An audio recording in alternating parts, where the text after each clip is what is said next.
enfim. Acabou que você virou quase uma repórter, né, local, assim, de Cuba, porque Sim. a galera sabe que você tá aqui, tem um fácil acesso, né, a você pra conversar e tudo.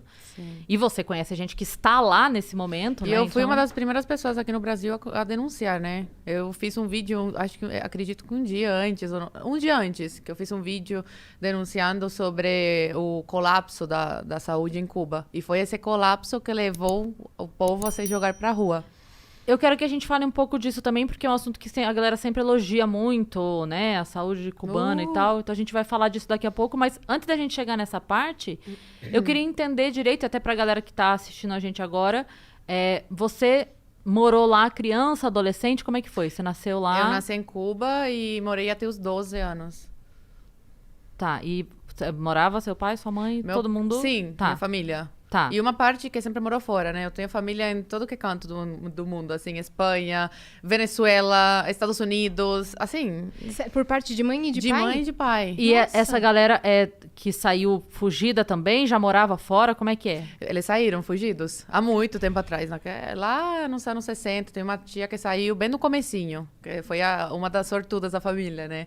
Que aí conseguiu fazer toda a vida dela na Espanha. Entendi. Então ela saiu, ela era jovem ainda, Ela isso? era jovem. Que é o seu caso também, né? Você também teve 12 essa... anos. Sim, 12. Eu tive muita sorte, né? Dos meus pais tomarem essa decisão de sair e eu conseguir passar a minha adolescência, né? E juventude num país como o Brasil. Cheio de oportunidades e muito mais do que Cuba, né? Como foi, assim, esse momento pra eles tomarem essa decisão? Cara, que meu pai, ele é engenheiro em telecomunicações eletrônica.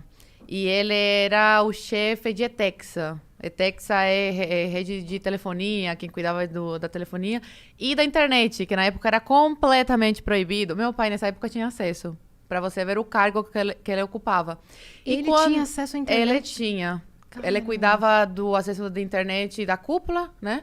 E dos turistas. Turistas não, mas pessoas que vinham de outros países para conferências, essas coisas, reuniões com a cúpula do governo.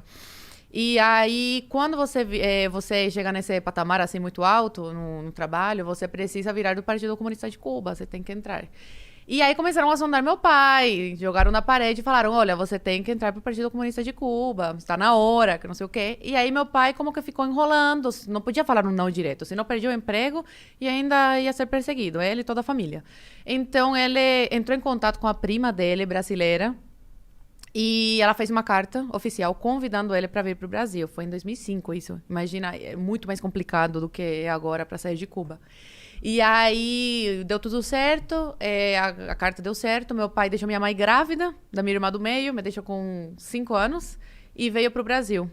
Aí, era para ele ficar 3 meses de visita, ele não contou para ninguém que ia ficar, obviamente, sua família sabia. Ficou 3 meses e aí ficou ilegal, até completar 1 ano, que ele falou, olha, eu tenho que fazer alguma coisa, tenho que pegar os documentos, né, a documentação, para conseguir começar a papelada para trazer a minha mulher. Uma pausa. Enquanto isso, vocês lá, já que ele tinha Sim. saído meio fugido, como é que foi pra vocês lá? Rolou alguma coisa Não, de... nada. Tá. Nada. Não aconteceu nada. Aí, só que assim, ela não podia entrar no país. Se entrasse, ela seria preso. Então, não podia entrar. Agora, E não vocês sei, não se atualmente. falavam?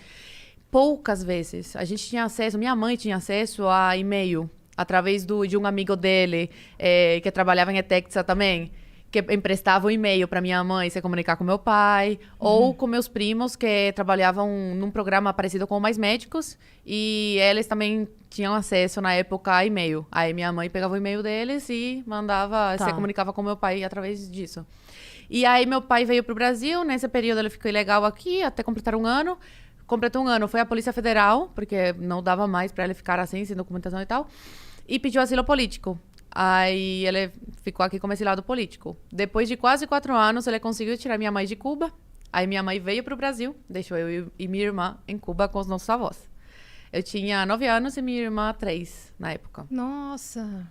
E aí minha mãe veio pra cá, reencontrou meu pai, e nesse período, minha mãe engravidou da minha irmã caçula, que eu falo que é o presente das nossas vidas. E aí depois de quase 3 anos, conseguiram tirar a gente de Cuba. Meu pai conheceu a minha irmã do meio com 5 anos, voltou a me ver com 12. E a gente conheceu nossa irmã caçula com quase 3 anos. Então, assim, basicamente essa história. Mas no Em meio é dois- muita burocracia, muita Foi coisa, né? 2010? 2011. 2011. Ele saiu em 2005. E só conseguiu reunir toda a família em 2011.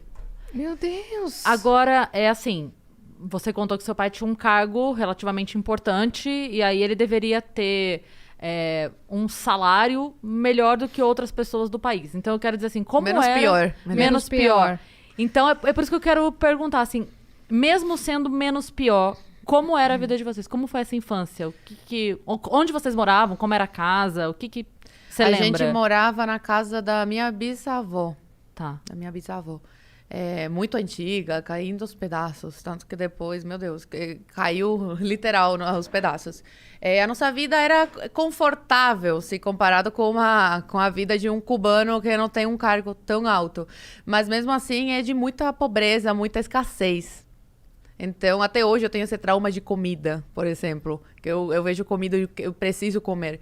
Porque uma coisa que faz muita falta no dia a dia do cubano, mesmo você tendo um pouco mais de dinheiro que o cubano comum, porque, sei lá, você tem família fora e eles mandam dólares, você não consegue adquirir alimentos. Eu estava falando com minha avó essa semana agora, quando eu consegui me comunicar com ela. Ela tá lá. Sim, eu fiquei mais de 24 horas sem conseguir comunicação com os meus avós que moram lá, porque eles estão cortando a internet. Aí, Sim. quando eu consegui, ela falou, a coisa tá muito feia, tanto na rua, né, os manifestantes, como que não tem comida, não tá encontrando comida.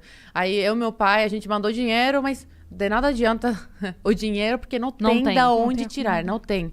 Cuba colapsou. Ela não consegue sair de lá? Ela não quer? Ela tem cidadania espanhola. E meu avô também. Eles conseguem sair. Só que assim, meu avô, ele já teve uma época da vida que foi comunista. E ele mora na mesma casa desde que nasceu, há 70 anos.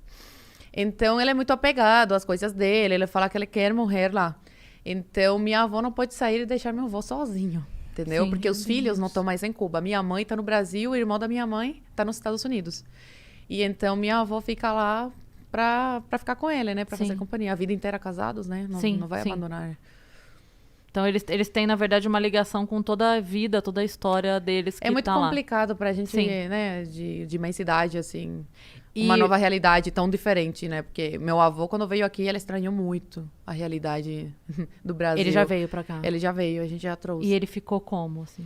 Não, assim, quando a gente levou numa churrascaria, por exemplo, gente, foi a primeira vez na vida que ele foi numa churrascaria. Na época ele tinha 60 e poucos anos. Meu Deus. Ele ficava chocado com tudo, mas também ficou chocado com como você tem que trabalhar aqui, né? Em Cuba, as pessoas trabalham o mínimo, assim, porque a vida é miserável. Então, por mais que você trabalhe, você vai ter uma vida miserável. Então, tem gente que foda-se, eu não vou trabalhar, entendeu? Porque trabalhando ou não faz diferença. Não Exatamente. vou Por isso conseguir que eu viver falo que se eu morasse em Cuba, cara, eu ia ser uma vagabunda, porque eu não ia fazer nada da minha vida. Eu não ia querer fazer faculdade, nada. Pra quê? Pra vida miserável, que o cubano leva, mesmo tendo cargo e tudo, Você estaria indo pra rua agora. estaria presa.